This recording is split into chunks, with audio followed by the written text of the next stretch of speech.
소율이 문답 우리 14문을 할 차례인데요. 14문 우리 PPT로 한번 보면 좋겠습니다. 제가 포괄적인 질문을 드립니다. 죄란 무엇입니까? 라고 물으면 여러분들은 그 답을 소율이 문답으로 답을 하시면 좋겠습니다. 죄는 무엇입니까?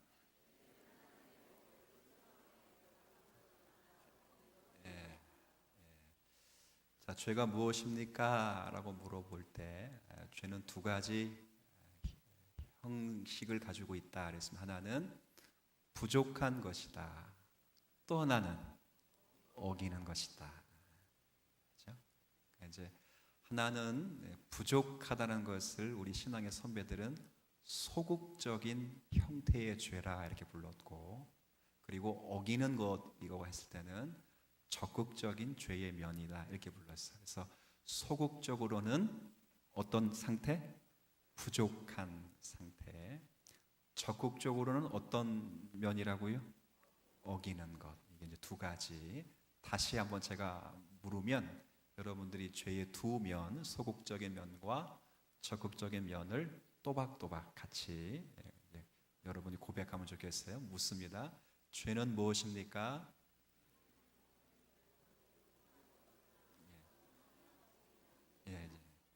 같이 해볼게요. 시작. 죄는 하나님의 법을 순종함에 부족한 것이나 어기는 것입니다. 어려워요, 쉬워요? 쉽죠? 자, 다시. 죄는 소극적인 면과 적극적인 면이 있어요. 소극적인 면에는 부족한 것이다. 적극적인 면은 어기는 것이다. 자, 소극적인 면과 적극적인 면이 이렇다라는 것들을 생각해 두시고, 이게 뭐의 기준이 뭔가, 기준. 뭐에 대하여 부족하고 뭐에 대해서 어기는 것인가. 네, 여기 앞에 딱 있죠. 죄는 하나님의 법. 이 법을 순종하고 따라감에 있어서 부족한 것, 이걸 뭐라 불러요? 죄다. 그렇죠. 반 또 하나, 법을, 하나님 말씀을 순종함에 있어서 어기는 것, 이걸 또 뭐라 부른다고요? 죄.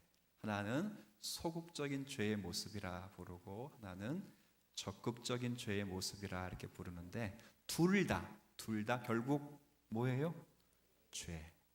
우리는 통상적으로 교회에서 여러분들이 스스로 신앙생활하면서 이 둘 중에 어느 쪽에 조금 더 관심이 많았었겠습니까? 어기는 것. 그렇죠? 옛날에 근본주의 영역 속에서 하라 하시는 것, 안 하는 것, 어기는 거죠. 하지 말라고 하는 것, 하는 것. 이걸 뭐라고 불러요? 어기는 것. 이쪽에 굉장히 관심이 많았어요, 한국교회가. 그러나 다시 신앙고백서를 확인해 보니까 먼저 언급된 것은 어기는 것뿐만 아니라 뭐 하는 것도 부족한 것. 그죠?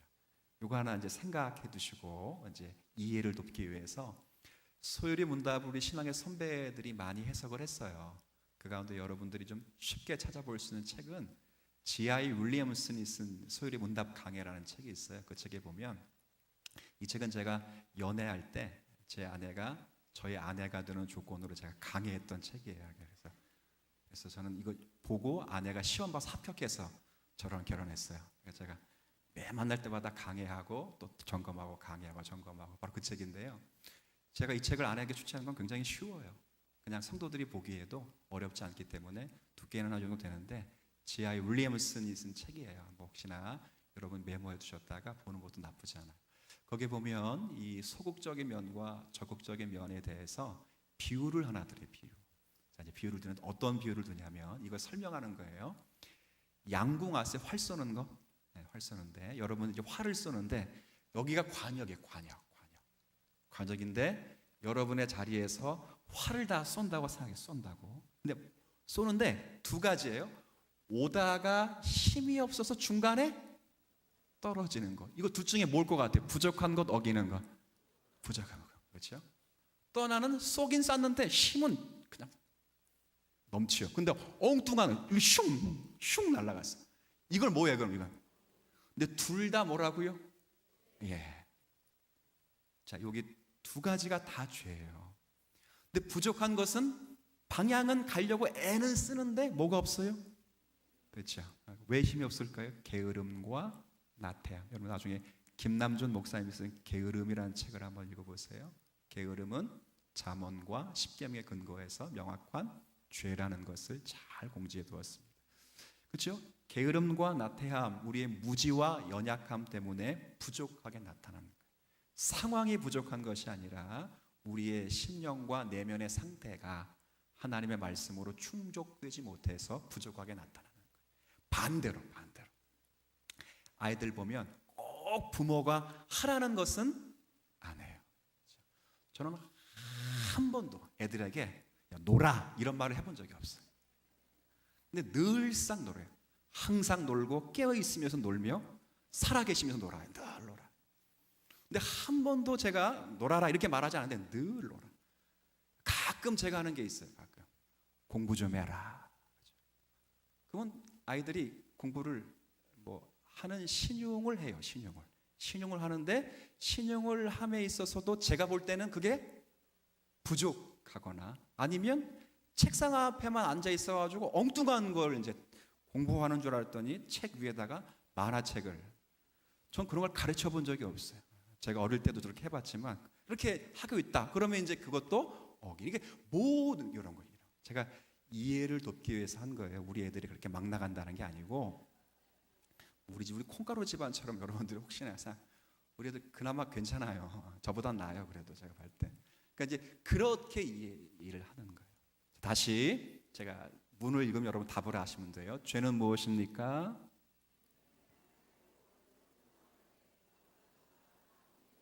자, 요거 외울 수 있겠어요? 한번 눈 감아보세요. 옆에서 또 제가 눈 떴대요 그러지 마세요. 그럼 그런 사람이 눈 뜬 사람이니까. 죄는 무엇입니까?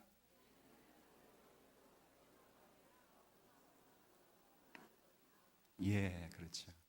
어릴 때 제가 이제 선생님, 저도 이제 어릴 때 그 유초동부를 다녔기 때문에 교회당을 이렇게 찾아가면 저희는 9시 예배가 있었어요. 우리 여기 이제 옛날에도 제가 알기로는 9시 유초동부 예배가 있었습니다. 그래서 집에서 이제 정리하고 이렇게 교회당을 가려면 좀 일찍 출발해야 되는데 재밌는 건 옛날에는 만화 같은 거를 많이 해서 꼭 8시부터 9시까지 만화를 했었어요. 기억나실지 모르겠는데 그럼 제가 그걸 다 보고 가요. 다 보고.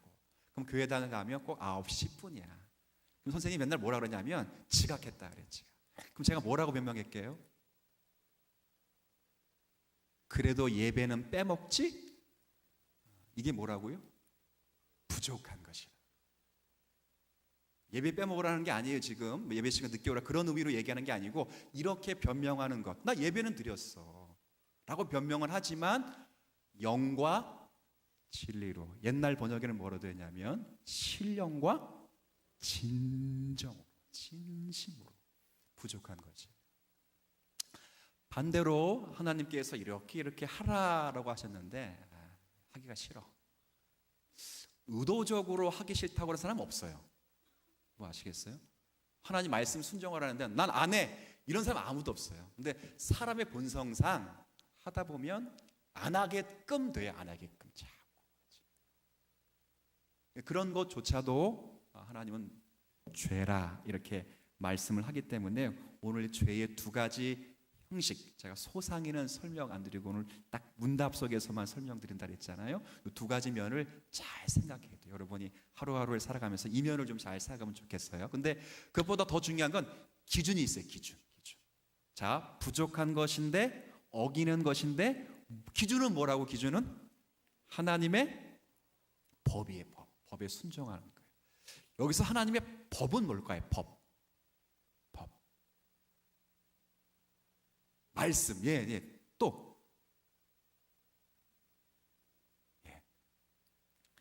자, 여기서 법은 율법입니다. 율법. 이제 잘 들어보세요. 제가 이제 잠깐 설명할 테니까 들어보시면 아하 소리가 나와. 이해가 돼요. 여기서 하나님의 법은 율법이에요. 율법. 근데 이 율법에는 세 가지 형태의 법이 있어요. 세 가지. 첫 번째는 한번 따라해 볼게요. 시민법. 두 번째는 의식법. 세 번째는 도덕법. 다시 이 세 가지 율법의 세 가지 법의 요소가 종조가 뭐라고요? 시작. 좀 말이 어렵지만 시민법, 의식법, 도덕법인데 제가 설명할게요. 시민법이라고 하는 것은 유대 나라가 되려면 그 나라에 뭐가 있어야 되죠? 법, 그렇죠. 법이, 헌법이 있어야 되죠.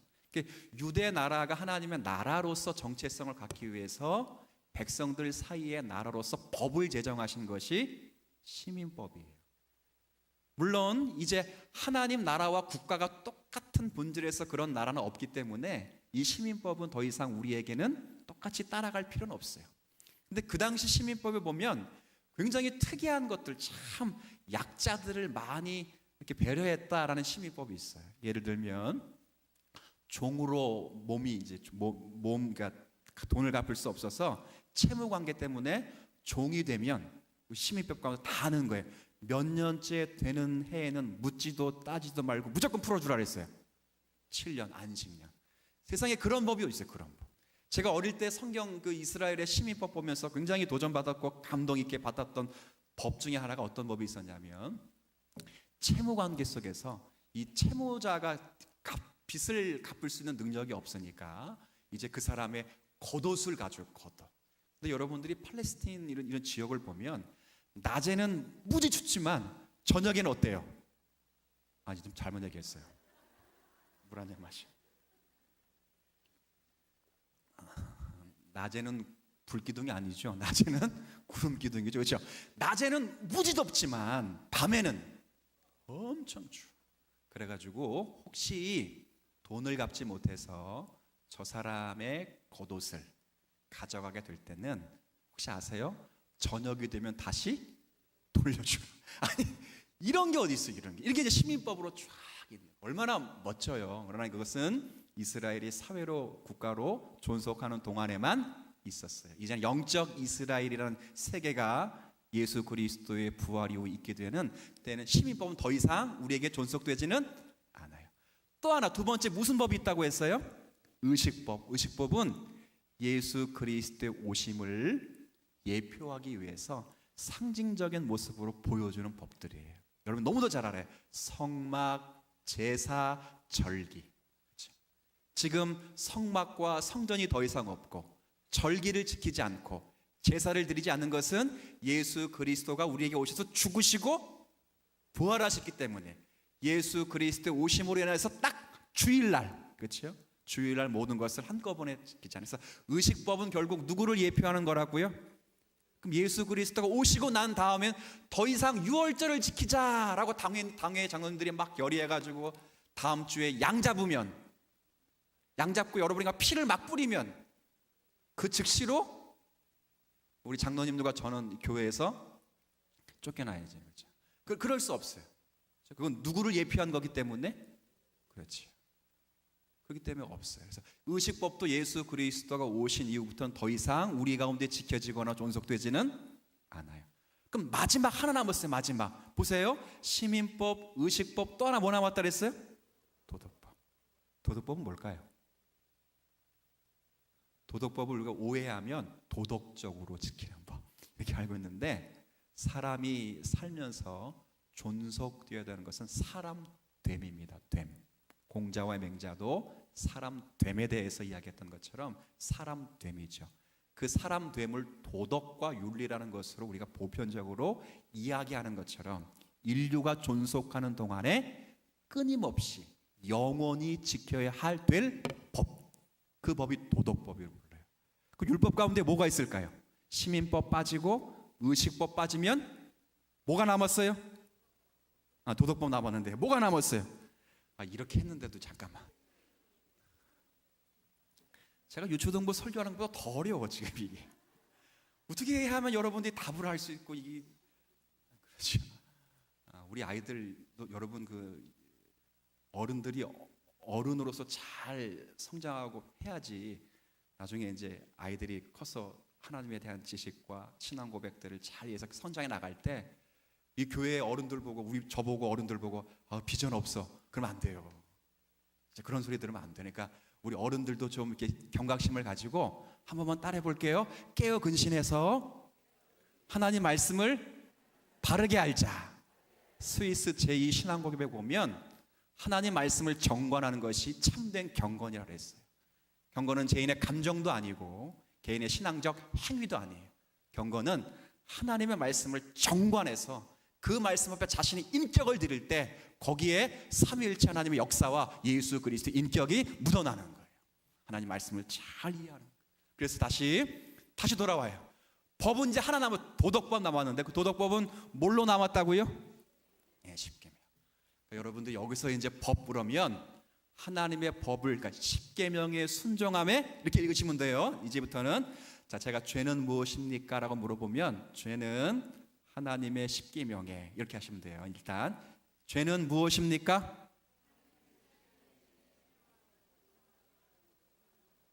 네. 그 주무시는 분은 깨워주세요. 거의 뭐 그 입신을 하셔가지고 피곤하죠. 우리 다 피곤할 줄 알아요. 저도 피곤한데 여러분 오죽하겠습니까, 그렇죠? 여하튼 그래도 예전에는요, 좀 재밌는 얘기는 아니고 예전에 칼빈 선생님이 목회하실 때 실제 개혁파 신학과 이런 중세 시대가 끝나고 종교 개혁이 이렇게 바른 꽃을 피우게 될 때는 예배 드릴 때 이렇게 주무시는 분이 있잖아요. 그러면 이제 나중에 다음 주에 성찬할 때 제외됐어요. 제외. 옷도 대충 설렁설렁 입고 오신 분들, 와서 예배 시간 잡담하시는 분들, 우리 목사님 마음이 좋아서 안 온네. 아니요, 때려주고 싶어 사실은. 근데 그때는 진짜 그랬어요. 진짜로 걸리면 다음 주에 매주마다 성찬했기 때문에 성찬에서 제외됐어요. 반성문 쓰고 막 그랬다고요. 지금 한국교회가 개교회주의가 되는 바람에 공교회가 사라져서 그 법적 치리회가 한 개인의 목회자에게 달려있는 양상이 되어서 많이 사라진 것이 아쉽지만 이런 정신은 회복해야 돼요. 여러분들 졸려면 그냥 본성에 맡겨서 졸면 안 되고요. 졸려면 주님이 오늘 지금 재림하신다 라는 마음을 갖고, 죄송하면 눈알을 부르르면서 파르르 떨면서 싸워 나가셔야 돼요. 장로님들 아멘이시네. 고맙습니다, 장로님들. 장로님이 조신 건 아니세요. 그러셔야 돼요. 자, 십계명이 남았어요. 십계명, 하나님의 말씀이라고 부르기도 해요. 그래서 하나님의 말씀, 물론 신학에 와서는 덧붙여서 하나님 말씀이라 되겠지만 십계명의 순종함에 부족한 것이나 어기는 것이 전부 뭐라고요? 죄예요. 그래서 우리가 이제 이런 말씀 앞에서 항상 십계명을, 제가 늘 그런 얘기 했잖아요. 우리가 믿는 바가 무엇입니까? 라고 고백한 것이 사도신경과 신앙고백이라면 믿음으로 고백한 자들이 어떻게 살아야 됩니까? 라고 말하는 건 뭐라 그랬어요? 십계명이라 했잖아요. 그렇게 살면서 하나님을 소원하며 기도하는 건 뭐라 그랬어요? 주기도문 했잖아요. 십계명은 그렇게 늘 살기 위해서 점검하시는 거예요. 여러분이 하나님 앞에서 제대로 살고 있는가? 혹은 어기진 않지만 난 안 어겨. 그렇죠? 그 고린도 교회를 고린도 교회는 이것 두 개 다 걸렸어요. 고린도 교회 성도들이 니네끼리 왜 싸우고 왜 미워하냐 1장부터 4장까지 쭉 이야기하니까 성도들이 그러죠. 난 미워하는 사람 없는데? 이렇게 바울이 그렇게 말하죠. 미워하는 사람이 없어? 난 진짜 미워하는 사람 없어. 그러면 적극적으로 뭐 하고 있냐고요? 사랑은 하고 있냐? 또 그건 아니랍니다. 미워하는 거 없다고 해서 어기지는 않는다고 말하는데 적극적으로 뭘 안 하고 있어요? 그렇죠, 부족하잖아요. 우리는 이것을 해야 돼요. 그렇죠? 살인하지 말아라니까 난 사람 죽인 적 없는데, 저는요 지나가는 개미 새끼를 하면 못 죽여요. 혹시 사람들에게 욕해 본 적 있느냐? 사람들이 좀 안 됐으면 좋겠다라는 마음을 가진 적이 있느냐? 얘 얄미워워. 이미 뭐 한 거라고요? 그렇죠. 부족한 것과 어기는 것이 함께 있어요. 함께.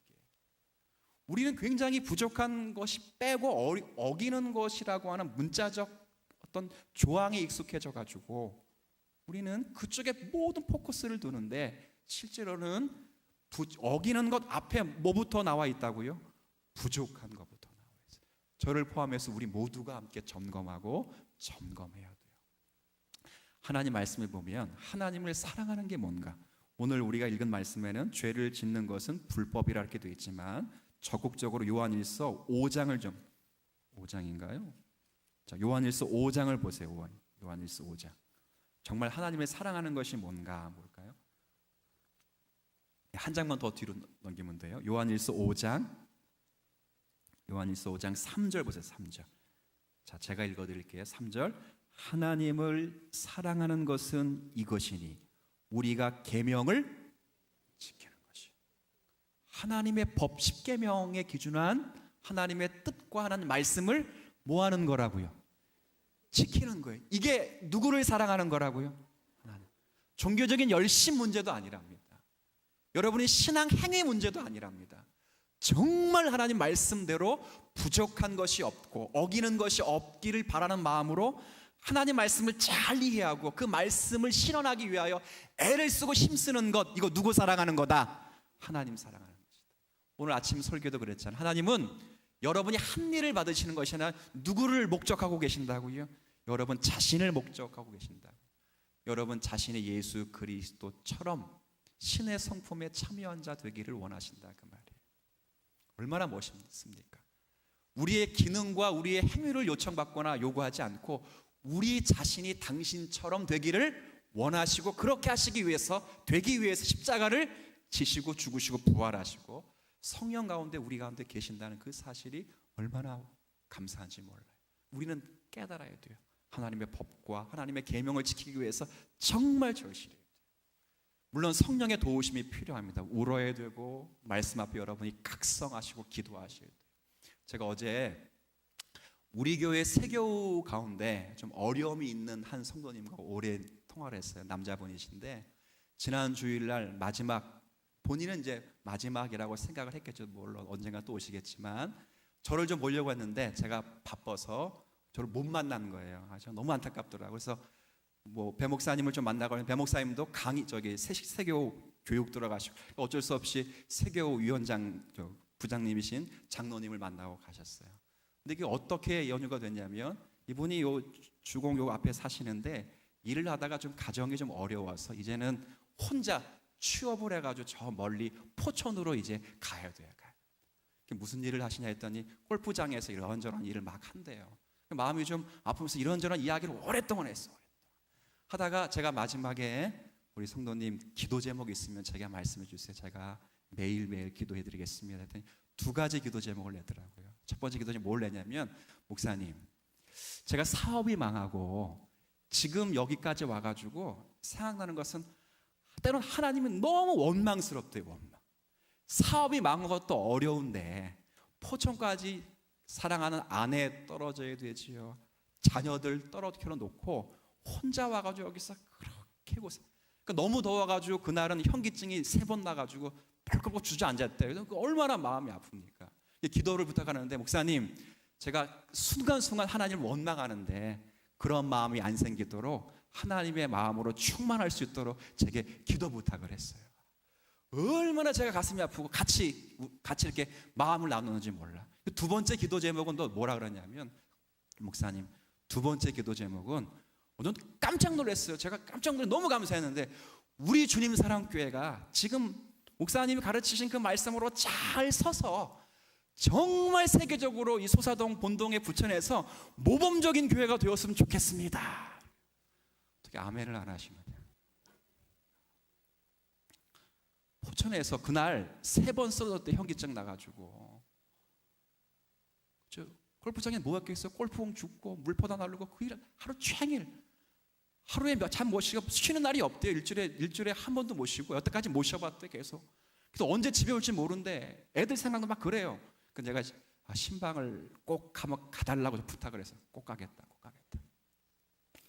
그렇게 해서 죄에서 싸워서 이길 수 있도록 하나님 원망하지 않고 말씀대로 설 수 있도록 저는 여러분과 저도 그런 마음으로 매일매일 살아갔으면 참 좋겠어요.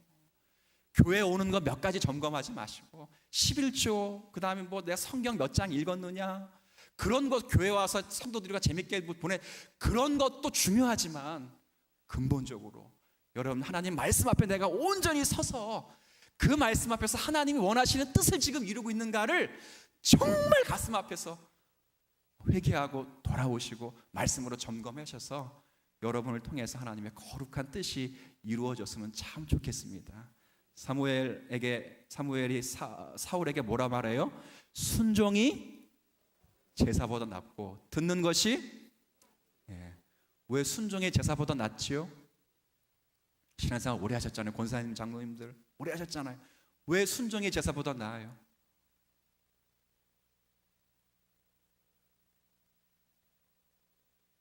성경이니까 믿었잖아. 왜 순종이 제사보다 낫지요? 왜 순종이?